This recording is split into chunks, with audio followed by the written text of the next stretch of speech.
కాంగ్రెస్ ఇట్లా మాట్లాడుతోంది. సో విలీనము లేకపోతే వచ్చే ఎన్నికల్లో పొత్తు, ఎందుకు అట్లా అంటున్నారు మీరు కూడా? యా గుడ్ మార్నింగ్ చంద్రిక గారు, ఇద్దరు మిత్రులకు శుభోదయం. ఇప్పుడు politics is different, law is different కదా. యా ఇప్పుడు న్యాయపరంగా తనకు బెయిల్ వచ్చింది. బెయిల్ మీద కూడా హైకోర్టును తిట్టింది సుప్రీంకోర్టు. ఎందుకు అసలు మీరు బెయిల్ ఎందుకు ఇవ్వలేదు అని.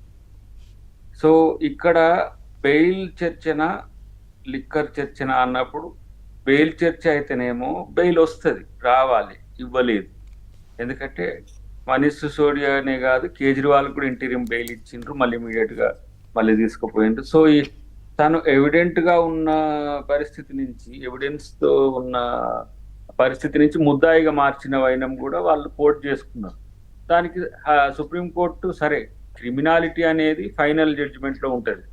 సో బెయిల్ నిరాకరించడం ఏంటి అంటే రాజకీయ కక్ష. అది రాజకీయ కక్ష ఎవరికి?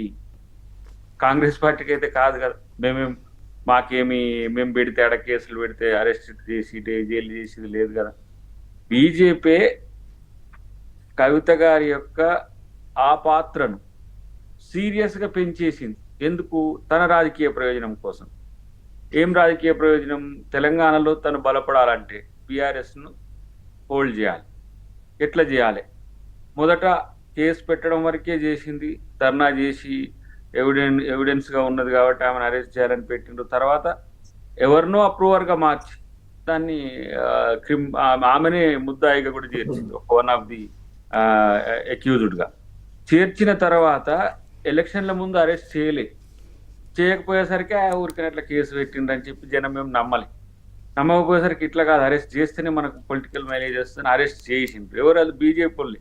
అయితే అది బీజేపీ అరెస్ట్ చేస్తుందని బీఆర్ఎస్ కూడా ఊహించలే. ఎందుకంటే ఇంత చిన్న దాంట్లో ఏముంటుంది, పోతే 2-3 రోజులు బయటకు వస్తారు, లేకపోతే వారం రోజుల్లో వస్తారు. ఏది ఇట్లాంటి కేసులలో ఏ1 ఇప్పుడు కేజ్రీవాల్ గా ఉన్నా కూడా అది చెప్తా, ఏ1 lieutenant governor of lieutenant governor ఉండాలి.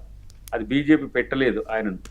ఆయన ఆధ్వర్యంలోనే స్కామ్ అంతా జరిగిందనేది. అసలు ఇది స్కామా, మిస్యూజ్ ఆఫ్ పవరా, లేకపోతే ఏందనేది కూడా చర్చించవచ్చు, టెక్నికాలిటీస్. కానీ పొలిటికల్ యాంగిల్ వచ్చినప్పుడు ఇక్కడ ఎంపీ ఎలక్షన్స్ కంటే ముందు అరెస్ట్ చేయడం, ఉద్దేశపూర్వకంగానే బీఆర్ఎస్ తగ్గడం, 39 సీట్లు వచ్చిన బీఆర్ఎస్ కు ఒక్క సీటు కూడా రాకపోవడం అనే దాన్ని రాజకీయ కోణం నుంచి మీరు అందరూ ఆలోచించండి. టీవీ చూస్తున్న వాళ్ళు కానీ, మీరు చంద్రిక గారు కానీ, మీరు కానీ 8 ఎమ్మెల్యేలు గెలిచిన బీజేపీకి 8 ఎంపీలు వస్తాయి. ఇక్కడ ఉంది రాజకీయ మతలబు. సో ఎన్నికలు అయిపోయినాయి, ప్రభుత్వాలు కొలువు తీరినాయి, ఇప్పటికైనా ఇవ్వాల్సిన పరిస్థితి ఉన్నది కాబట్టి అది వచ్చిందండి. ఇక మా కోణం నుంచి వాళ్ళు రాజకీయ ఆరోపణలు చేస్తున్నారు కదా. అభిషేక్ సింఘ్వి గారిది రాజ్యసభ అనేది మాది అంటే కేశవరావు గారు రాజీనామా చేయడం వల్ల మా పార్టీకి ఇచ్చుకునేది అది.